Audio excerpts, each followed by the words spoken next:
human beings want to know what the truth is. And the truth defined as what really fucking happened here. What really happened. And it's we got to be accountable. These companies have got to be accountable. So in the book, I go to Estonia, which is using blockchain-like technologies to make people more accountable. Explain that to us for a second, because I love the Estonia. Well, the Estonian government, which is the most advanced, electronically, digitally advanced country in the world, is creating a big data kind of state. Now, that might chill some of the viewers, and in a way it is chilling. Everything's going to be known in the future, whether we like it or not.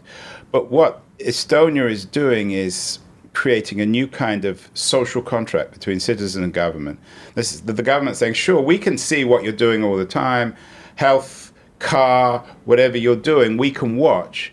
But the deal is that we will watch you if we think it's necessary, and we will tell you. And it goes back the other way. The technology makes it so that you can't get away with not. As soon as it's viewed, you get alerted. Exactly. And it also works in media terms, where the ideal arrangement in Estonia is everyone has a digital identity. So when you make a comment on an Estonian newspaper website, people know who you are.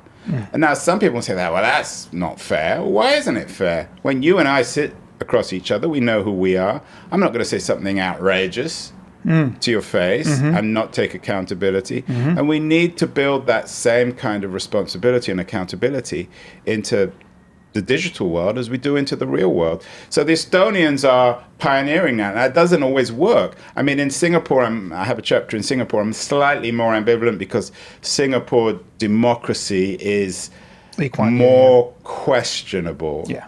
And then we have the other nightmare. It's a benevolent dictatorship. It's a benevolent, but it is genuinely benevolent and seems to be loved, at least by many of the Singaporean people I spoke to. And then we have the Chinese model, which is truly Orwellian, where they know everything, and they're determining what job you get or where you live according to your sort of political reliability. So in the future, there's going to be a number of different kind of digital arrangements. The Estonian model, in my view, in traveling around the world, looks a lot better, certainly slightly better than Singapore, and way better than China. The only worry with the Estonian model and any of these models where government, where it's sort of this quid pro quo, is, of course, if you have a benevolent, rational government, if you have people in power who are on the same page as the populace.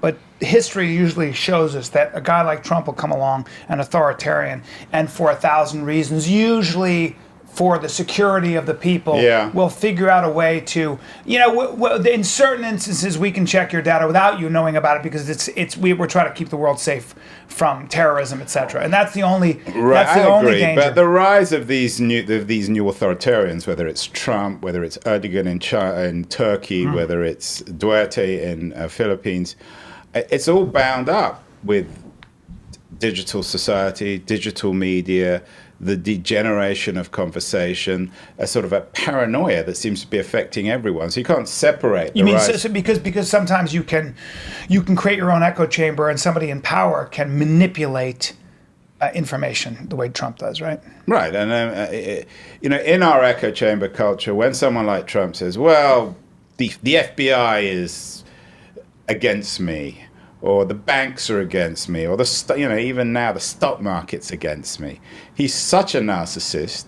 He's so incapable or unwilling to escape himself and imagine that the world does not actually revolve around him. It's incredible. It's impossible. In that paranoid world, we seem to be living in a similar kind of echo chamber culture where more and more people understand that. No one's talking to one another.